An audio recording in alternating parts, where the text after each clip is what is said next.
पान बचे।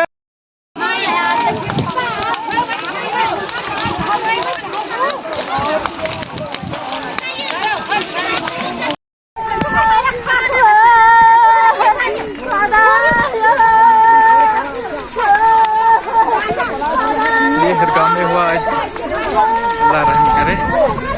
इतनी आग फैली हुई है, कुछ समझ नहीं आ रहा है कैसे कंट्रोल होगा, क्या होगा। हरगाम में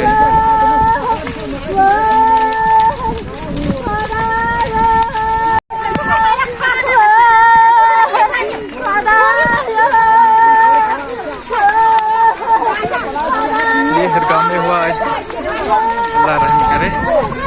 इतनी आग फैली हुई है, कुछ समझ नहीं आ रहा है कैसे कंट्रोल होगा, क्या होगा। हरगाम में